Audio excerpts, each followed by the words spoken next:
D'abord pour dire que le nom de Lancy apparaît dans l'histoire écrite, donc ce qui définit l'histoire, c'est justement qu'elle soit écrite en 1201.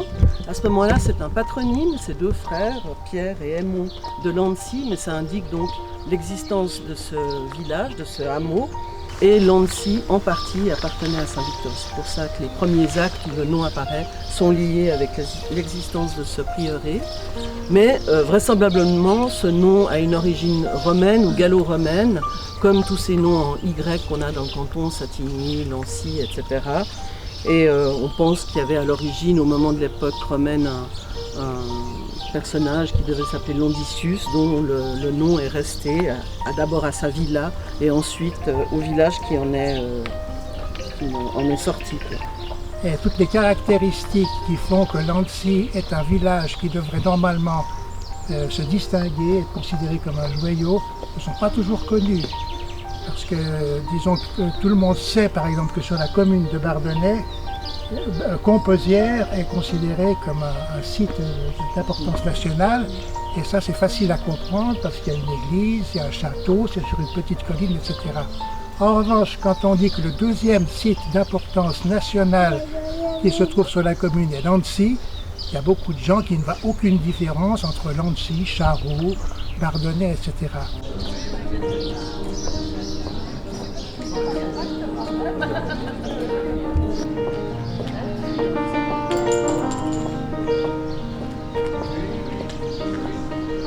Dans cette première cour, on peut voir la maison principale avec le corps de logis ancien qui avait été en fait acquis. On ne sait pas exactement quelles étaient les parties qui avaient été acquises par les Berlioz au XVIIe, début XVIIe, et peu à peu aménagées.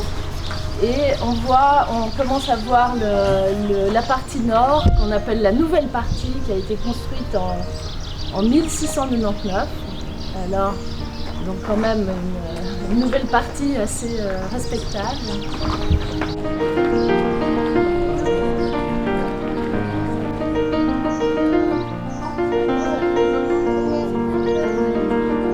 Si vous voulez me suivre, personne qui aimerait visiter, voir au moins le grand salon, mais je sais pas, certaines personnes m'ont dit qu'ils connaissaient déjà la maison, donc voilà. Mais je vous montre volontiers le grand salon. Et on voit comme ça la façade, c'est une des premières dans ce style à Genève, qui date de 1699.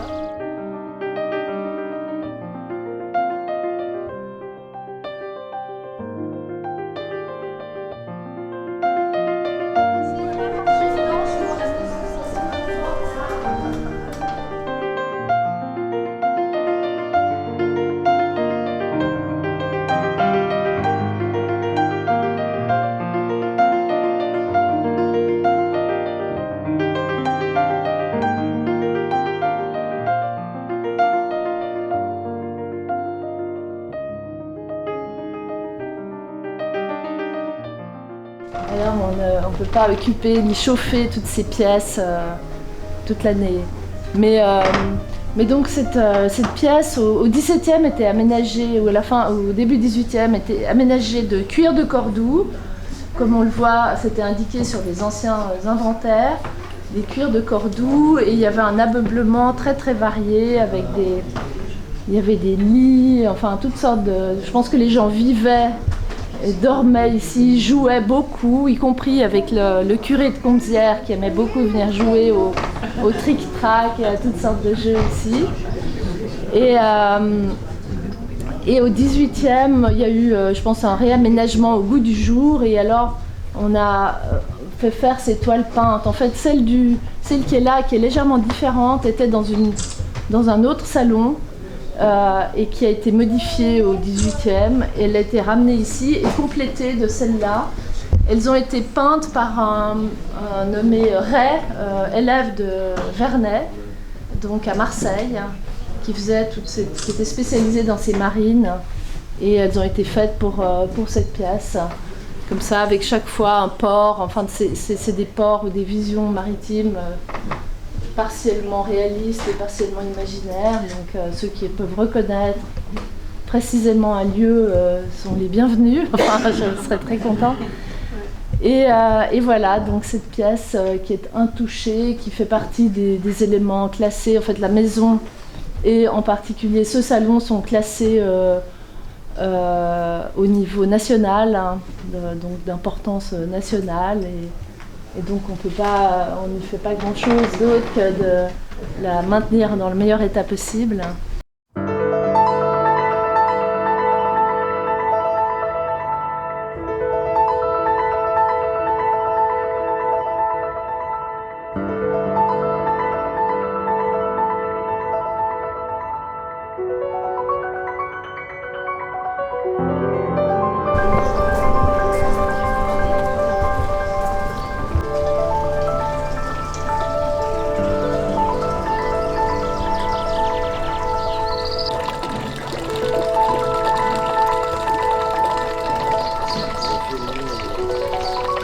On peut deviner l'emplacement de la salle du culte. Certains d'entre vous, vous êtes partiellement dans ce qui était la salle du culte, qui a été diminuée par les travaux entrepris par ma grand-mère.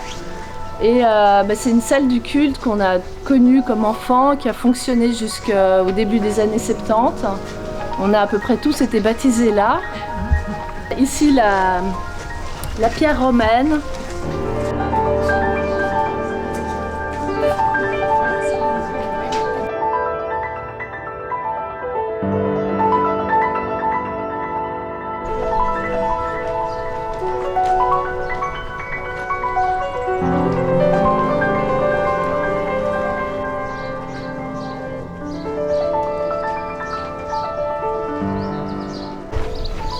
Donc la maison de maître qui est à l'entrée du village, donc pour son fils aîné, et puis en faisant ses bâtiments agricoles aussi. Je dirais que c'est les deux importantes périodes de construction. Et Charles, toi, t'habites une maison de village ou t'as... Ouais.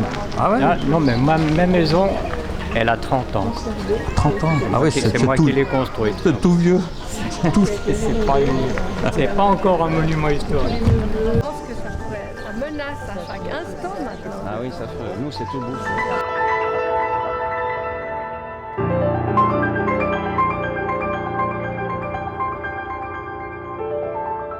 Et puis la partie avec les buirons, c'était plutôt pour la partie des fleurs. Ça, c'était plutôt pour les fleurs de la maison, de la grande maison. Et à partir de là, c'était les légumes.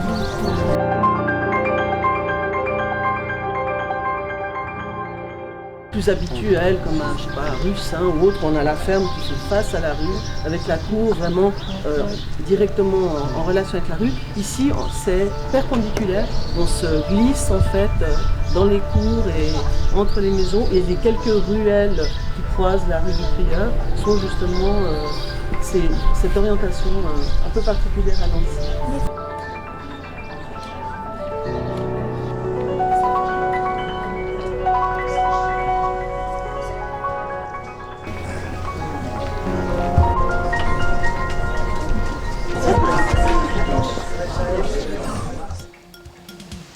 Des petits ballons.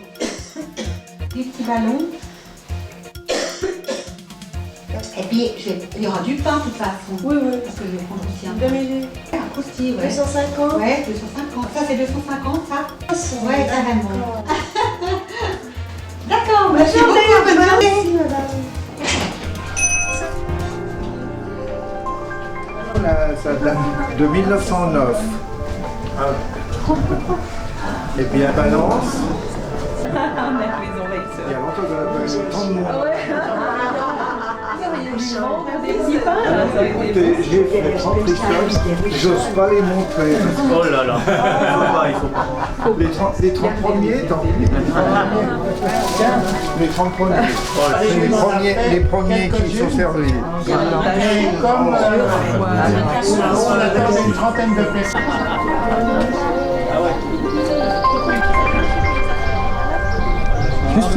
Juste une question, vous avez ouvert de quand à quand? De 1909 à 2006, il manquait 3 ans pour faire 100 ans. Aïe aïe aïe, on aurait pu faire une fête. On a fait la fête quand j'ai fermé, là, il y a toute une équipe qui est venue. Alors comment c'est possible que dans un petit village, deux boulangers. En plus de ça, vous étiez deux familles. Là, il y avait ton oncle et sa femme, donc Monique et Simon. Oh, mais ça, c'est le grand-père avant. C'était avant déjà, oui. Non, mais il y en avait une à côté, puis bon, ça existait déjà là, puis ça avait été fermé. Alors, quand mon grand-père, qui était fils de paysan à Charot, a été demandé la main de la fille Barbu, qui était fille de paysan à Croix-de-Rezon, il lui a dit, si tu veux ma fille, il faut reprendre la boulangerie à Lancy. Puis voilà. Il n'était pas boulanger de métier, mais bon... Finalement, tout se vendait, quoi. Alors il a pris des mitrons, puis lui livrait avec le char et le cheval. Il livrait dans toute la région. C'est ça qu'il faut comprendre, c'est que c'est surtout les livraisons qui permettaient aux boulangeries de survivre. Parce que la clientèle on allait de la du douane village, de Bosset jusqu'à la douane de Certoux pour livrer une bière. tous les villages, Ça faisait pas mal. et puis les deux boulangers se partageaient, ils avaient chacun leur clientèle. Leur coin. Quel beau temps, hein, quand même. Puis après, Vous trouvez?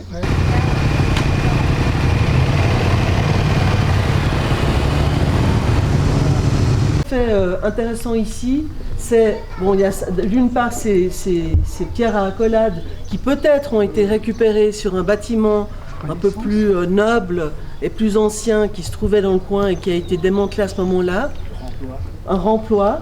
Mais alors ce qui est tout à fait particulier et qui est très rare de le trouver encore en place, c'est ces encadrements noirs que vous pouvez remarquer qui en fait dessinent une porte ou une fenêtre rectangulaire, donc sans tenir compte de ces accolades. Et ce noir, qui était fait à base de noir de fumée, on faisait brûler des cèpes de vigne ou d'autres bois, on récupérait le charbon pour faire cette couleur. On la retrouve, ça se faisait beaucoup à Genève, mais on retrouve cette habitude en Bourgogne, dans le nord de la Suisse également. nous avons décidé, notre association, d'organiser un petit quelque chose pour pouvoir se rencontrer au moins une fois par mois et qu'il y ait des occasions de contact entre différents habitants du village. Parce que comme vous le remarquez, ceux qui ne sont pas d'ici, c'est tellement encaissé avec ces murs que les gens n'ont pas beaucoup d'occasion de se parler et il n'y a pas non plus d'endroit public. Alors on se réunit ici.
Mais ce qui est intéressant ici, c'est que vous avez l'ancienne forge. Tout à l'heure, on était à la nouvelle forge sous l'Arche.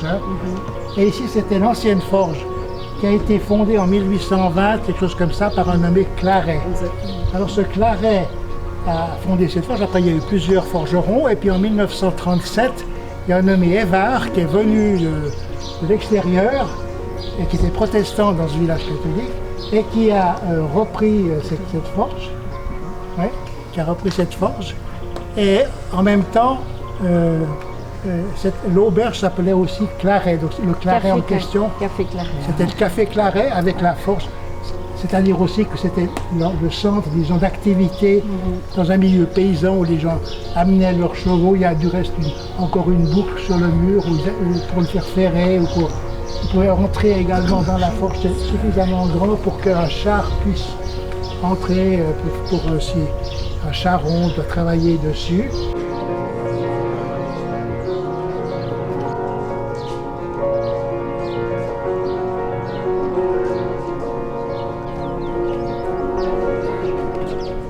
Deux indications. Vous avez effectivement sur votre droite au rez-de-chaussée, un peu slalomé, ces panneaux de bois qui coulissent et qui permettaient de mettre le foin pour l'écurie qui se trouve ici sur votre droite. Vous verrez, vous pouvez les faire coulisser et vous verrez que derrière c'est un grand bazar, c'est un dépôt de brocante. Merci de vous passer de nos commentaires. Autre deuxième et dernière indication, vous pouvez admirer la charpente qui est effectivement très belle, très grande, sans aucune pièce métallique, tout est avec des chevilles de bois. Et elle doit dater, moi je ne suis pas charpentier, mais elle doit dater d'un certain nombre d'années, car vous verrez que les poutres sont taillées à la hache. C'est pas... Vous verrez, on voit bien. Donc si quelqu'un a des connaissances dans le domaine, il pourra probablement nous dire que c'est une poutraison qui date de plusieurs siècles. Dernière indication, c'est, comme on dit dans les salons de Versailles, attention pour ceux qui montent à l'étage, c'est casse-gueule. Tenez-vous vraiment bien à la rampe, méfiez-vous de la poutre. J'ai mis un petit peu de mousse, mais le but, c'est quand même pas que la moitié d'entre vous se retrouve aux urgences. Bonne visite.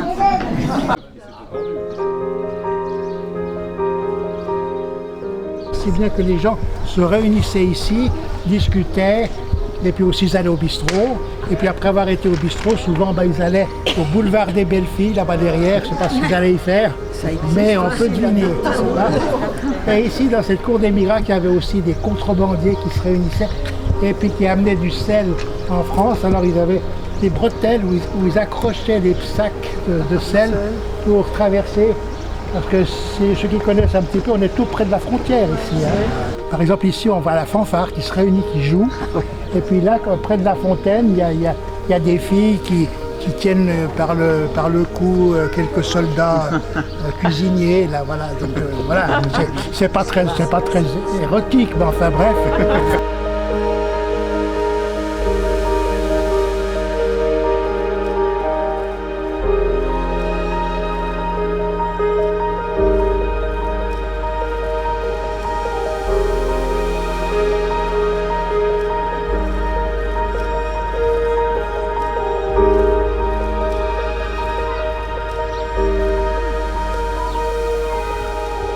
On doit être pas mal. Hein. Ah, c'est sympa.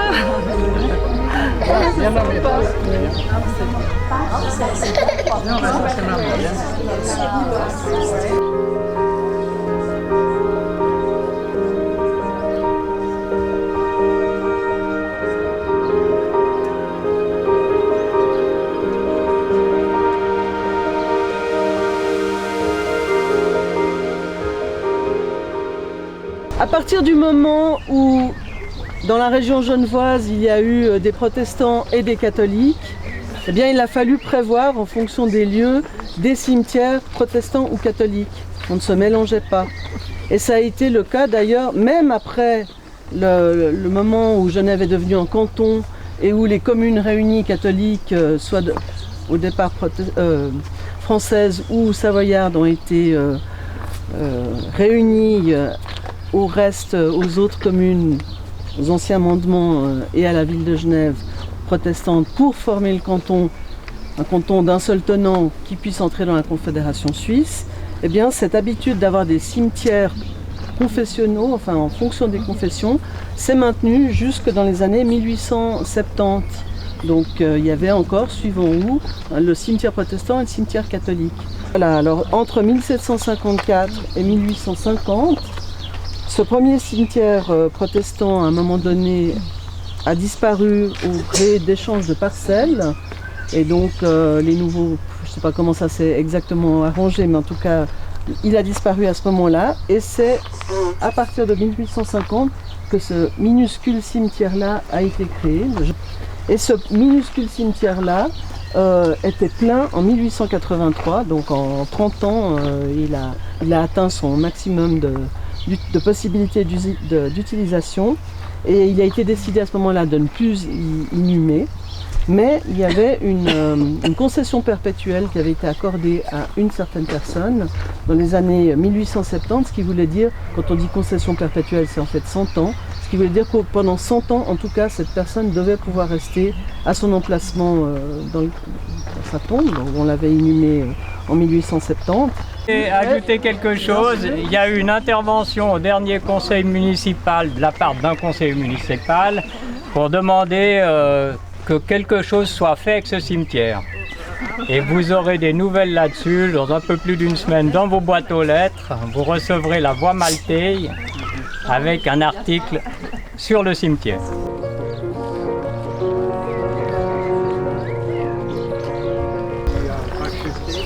Il faut dire que le bâtiment était en 3 zones. Il y a la première où il y avait les chevaux, le centre qui est 2 fois à peu près les autres, où c'était l'écurie, les vaches, et le troisième il faisait le vin. Ah, c'était Trois fonctions. Il n'y avait pas d'habitation, il y a juste cet étage-là où j'habite. Non, c'était à voir, c'était des chambres où les ouvriers dormaient.